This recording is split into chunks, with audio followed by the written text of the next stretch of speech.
Ladies and gentlemen, this is still Prime Morning, and this is still the News Finesse segment. My name is Dua Akomia. Now it's time for us to have a very interesting conversation. That was a very interesting, conversation earlier with Rosalind Felly, and thank you to all of you who sent in your messages. But we are still open for you to bring in your messages if you have any questions in relation to the race, the flag bearership race, or that will be happening on the 31st of January. Now, on January 31, over 200,000 delegates of the New Patriotic Party will be going to the polls to elect a flag bearer. Now, whoever would be elected, the delegates would hope that this individual will not only right the wrongs within the party, but would possibly lead the party to victory in the general elections in the year 2028. And so we've got 5 venerable aspirants, but one single position, and that is the flag bearership position. And so who would be voted for by the end of January 31, 2026? We are yet to find out. But then today, this morning, seated with me, I have former Deputy Finance Minister, Dr. Alex Ampaabeng, seated with me this morning. He's here to speak on behalf of one of the aspirants, Honorable Kennedy Agyapong. There are so many things that we have to ask, so many questions we have to ask, so many things that we have to find out exactly how everything will be panning out for him and his team, and also what we should expect from him. I know that a number of you have a lot of questions in relation to Honorable Kennedy Agyapong aspiring to be the flag bearer of the New Patriotic Party, and so get ready to be highly interactive with us on our social media platforms. On Facebook, we are live at Joy Prime TV. We're also live on YouTube at Joy Prime TV Live. And you can text us on our WhatsApp number 055-157-5757. Good morning, Doc. Good morning. How are you? Very well, thank you. You seem very, bright, excited. I love the smile on your face. It's as if you are already exuding the victory that you're about to have at the end of the NPP flag bearership race, isn't it? Nyamia yewe. Nyamia yewe. I'll say it. The very first question I will ask you is, looking at the fact that you are former Deputy Finance Minister under the regime of Akufo-Addo and Bawumia, automatically there would be the question of, is he not for Bawumia, but how come he's supporting or he's rallying behind Honorable Kennedy Agyapong? Tell us about that. Thank you. I think that's a very good question because ideally people are looking at natural transition. Yes. So you have been with Dr. Bawumia in government, so therefore it becomes automatic that whatever he chooses, you should follow suit. Just like most of my colleagues within the finance ministry who have opted to follow Honorable Kennedy Agyapong. Right. It's an issue of conviction. And the conviction stems from my stay in the ministry. Okay. My stay within Ghanaian politics, what I have identified as a problem.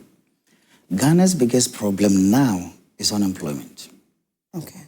So if you're somebody like me who follows politics on conviction, then you look at the angle as in which of these aspirants has the key to tackling the key problem or the challenge that we face. So in making decision to follow Kennedy Agyapong, it's an issue of looking for leadership that is bold, leadership that is ready-made to confront the challenges that we are having, and not necessarily built on loyalty towards an individual. I have a very good relationship with Doctor, and a good relationship with Samira, Her Excellency, whom I describe as my sister, and she also sees me as a brother. Very, very good one. Okay. But as I said, it doesn't take away the love I have for them. If I choose to support leadership, I believe one will get us the power, and number two, we'll be able to tackle the challenge that we face. The challenge Ghanaians are facing now goes beyond my personal relationship. We are looking for who has the solution. And 100%, undoubtedly, is set with Kennedy Agyapong.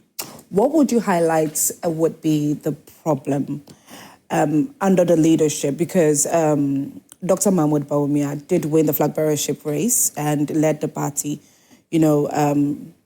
for the 2024 elections. Now, after he became the flag bearer of the New Patriotic Party, what would you see as a problem within the party that couldn't be tackled, that you believe that if Honorable Kennedy Agyapong should be voted as a flag bearer would be better? I think I need to look at it from this angle. You see, every election has its dynamics. Okay. I remember when President Kufuor came, early 2000, late 90s, getting to early 2000. Ghana's biggest problem was healthcare.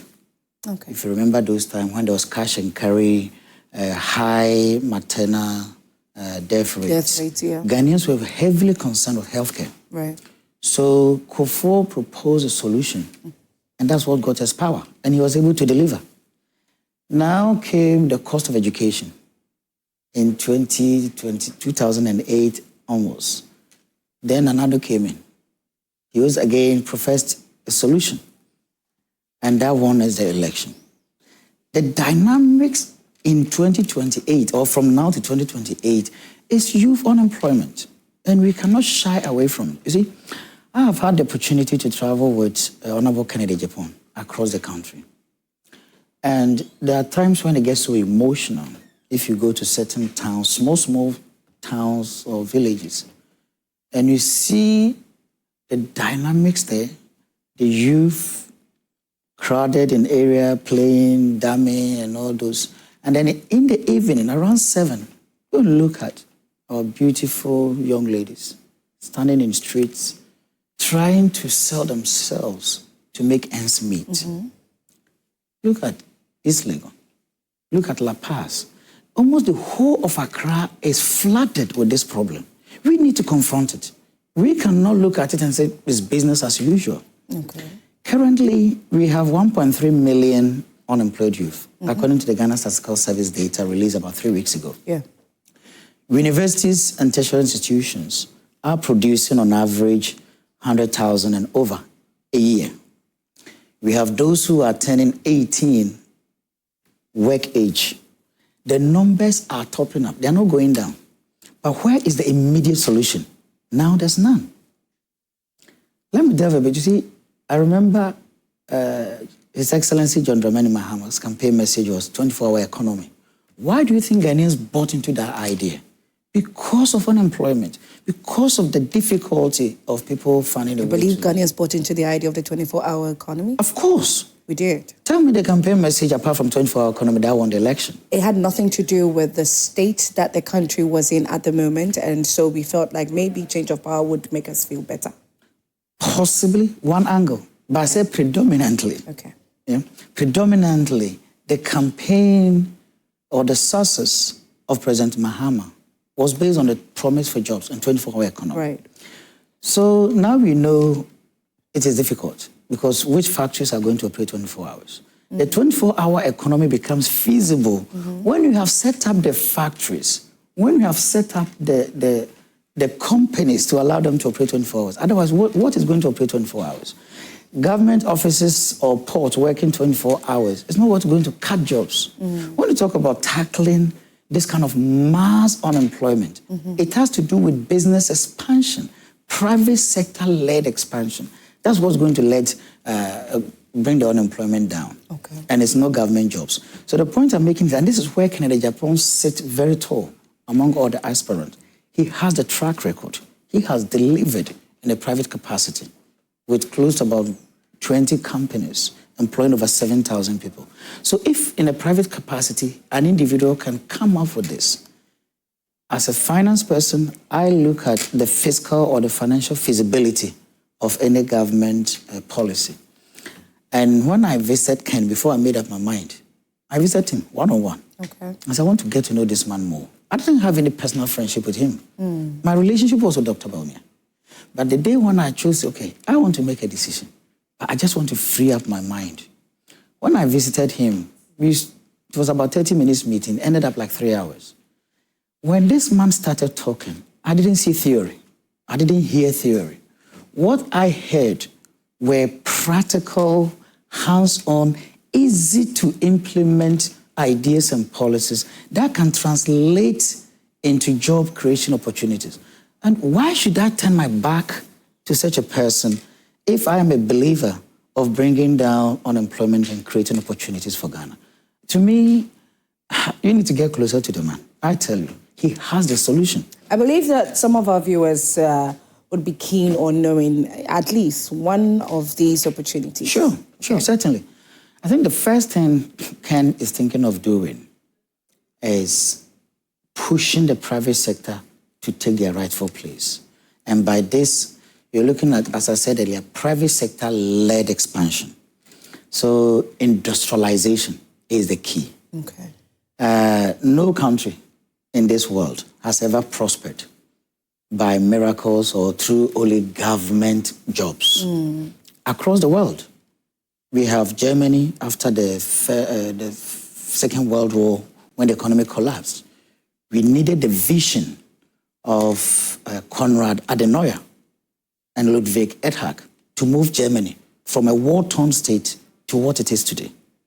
Charles de Gaulle inherited a broken France. He led France through his vision for France to be where it is.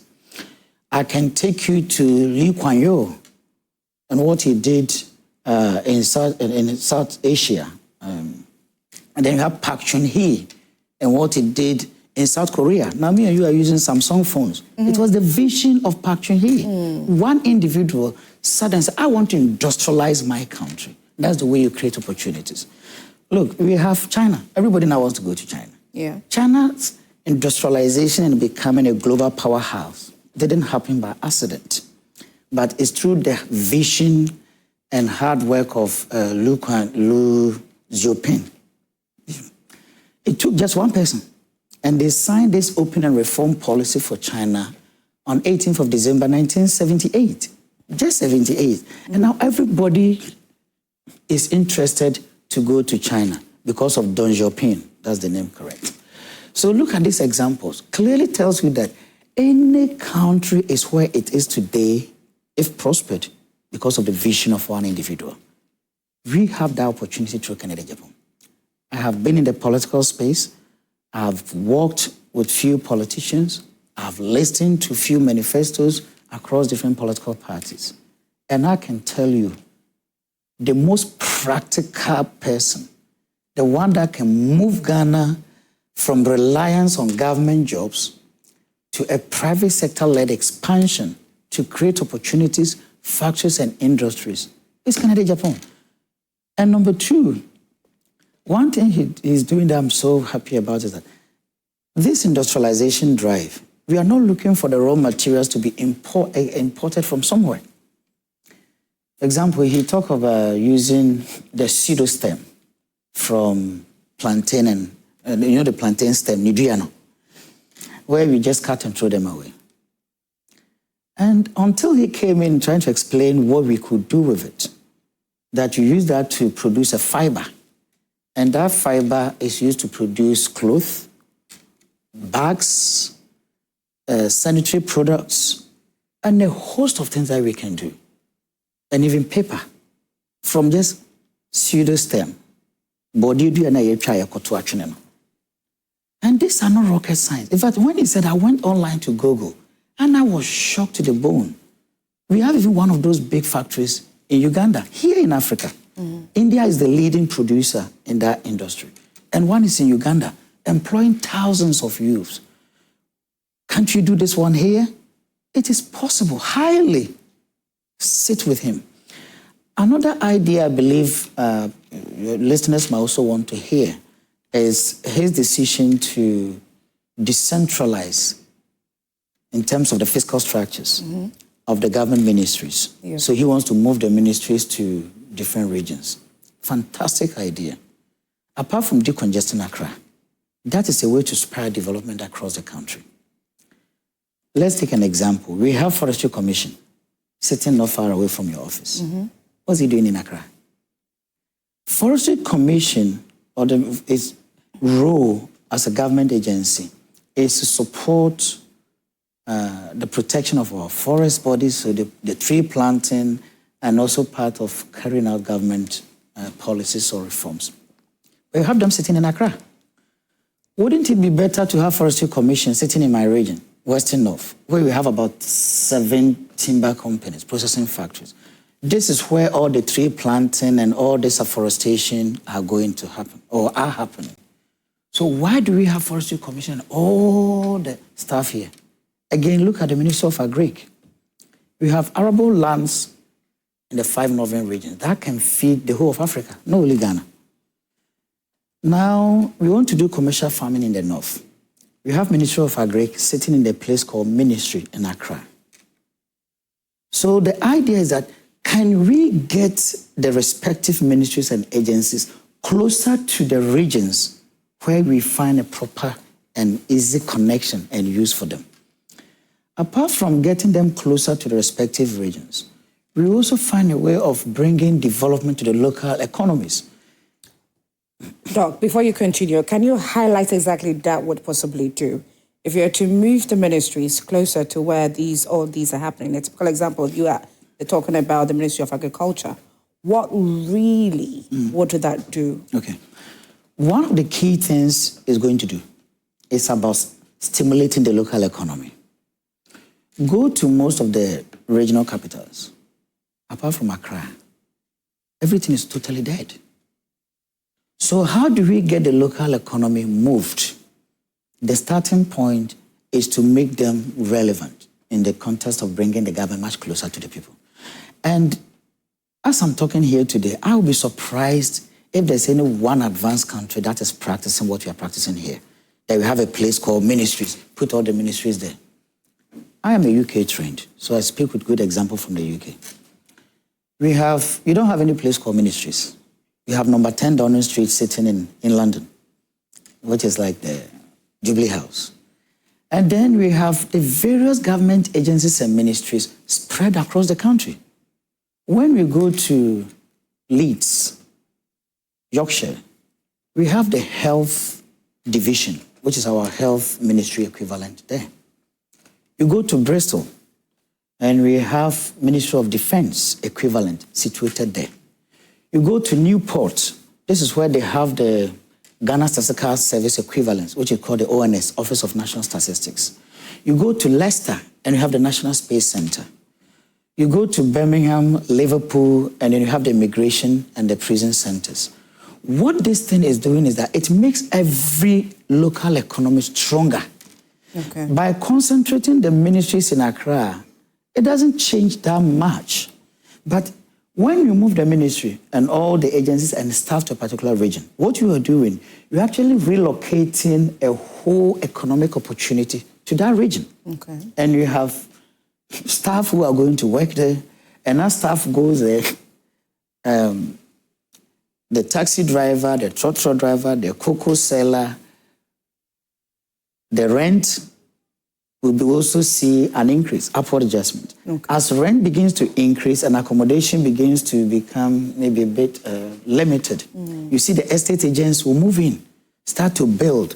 That is how you build a sustainable local economy that fits into the national economy. So to me, it's a brilliant idea. Okay. That you should embrace it. Okay, now let's come to the party. I mean, within the party itself, what kind of shift are we looking at if Honorable Kennedy Agyapong should win? The shift of leadership moving like that to him. What would that do for the party? What would it bring to the party? A united NPP. A united NPP. Kennedy is a firm believer of unity. He's a party person. He loves the party. And that's why they call him the grassroots president or the grassroots candidate. He resonates both his message and person with the grassroots very well. And he's a man that has always been there for the party.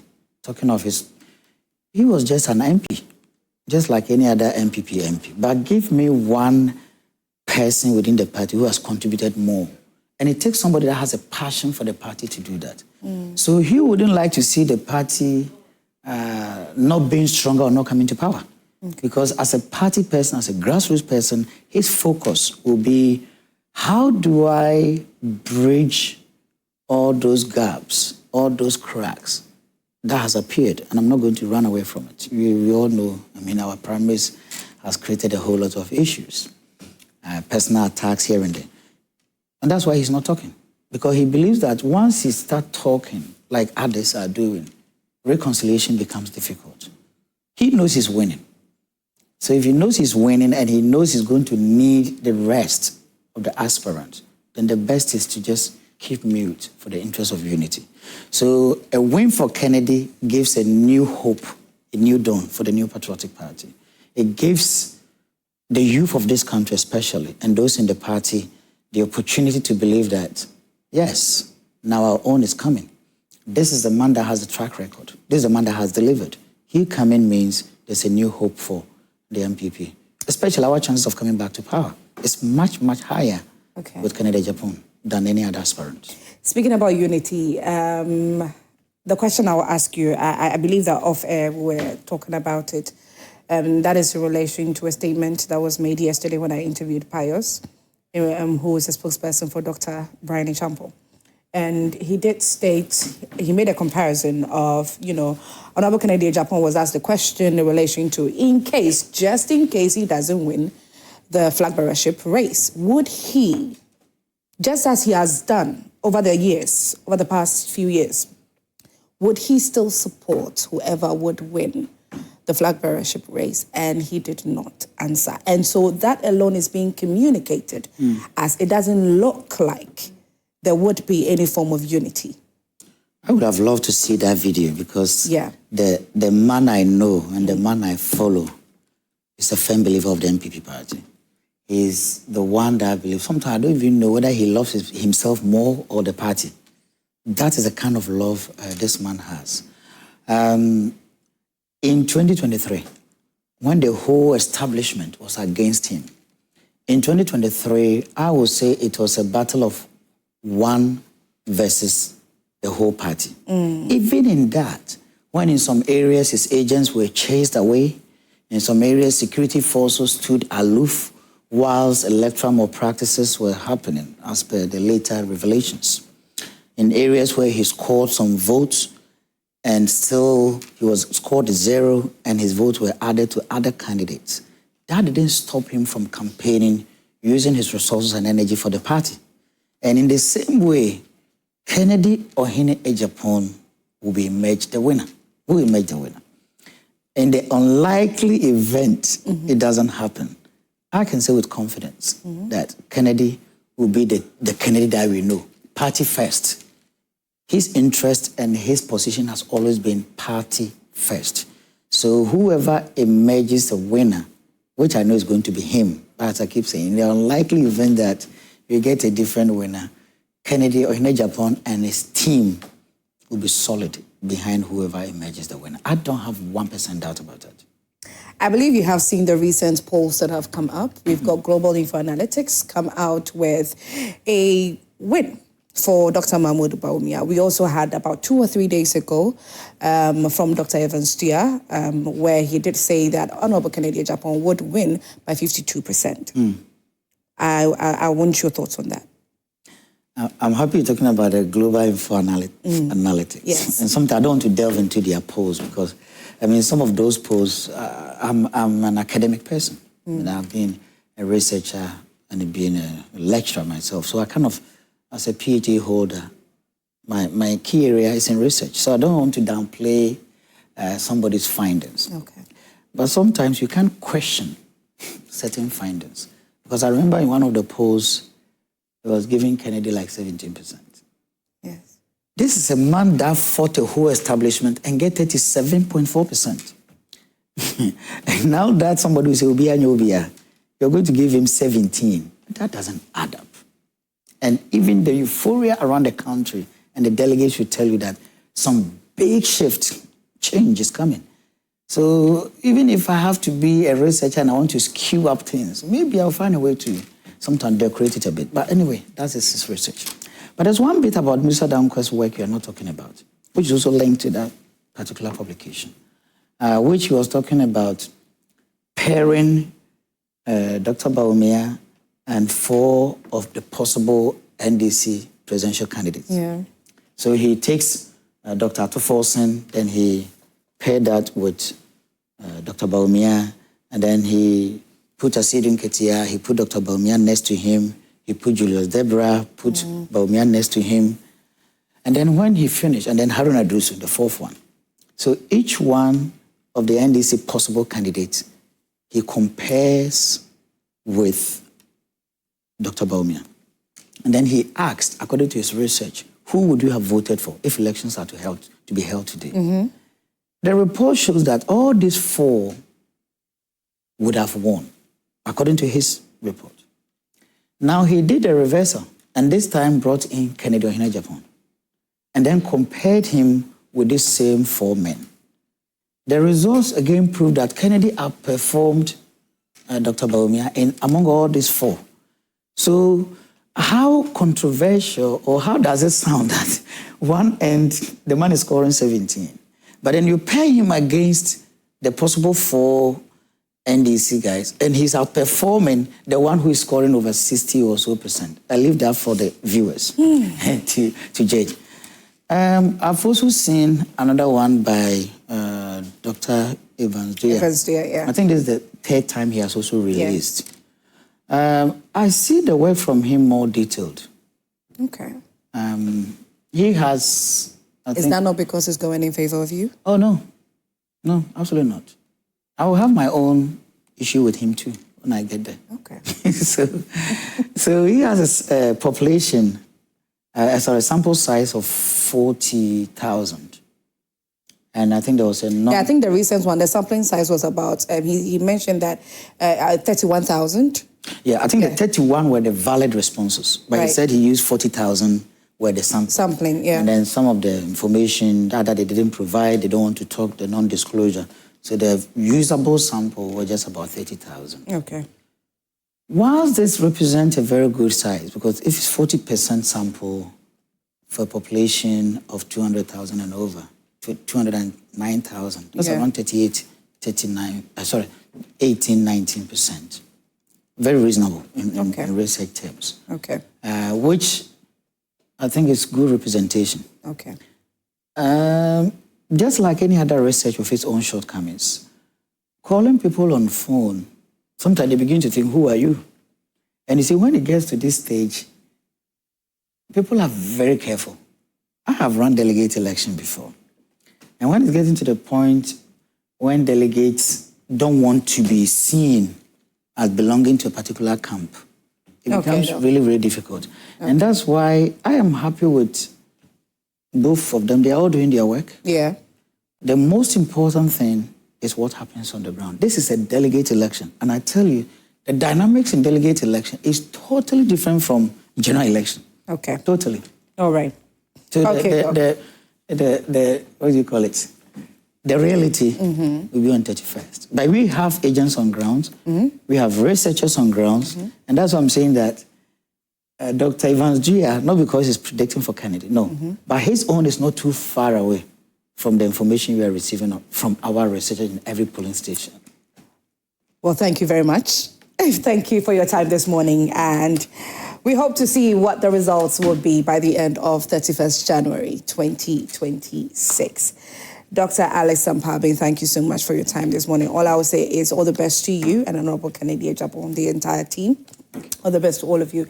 Ladies and gentlemen, I've been having a wonderful conversation with the former Deputy Finance Minister, Dr. Alex Ampaabeng, who is also a spokesperson for Honorable Kennedy Agyapong, who is an aspirant for the NPP flag bearership race. He's actually a senior member of the Honorable Kennedy Agyapong campaign team. And so, fingers crossed again, and all the best to them. We hope and pray that the best will be elected as a flag bearer at the end of January 31, 2026. Thank you once again, Doc.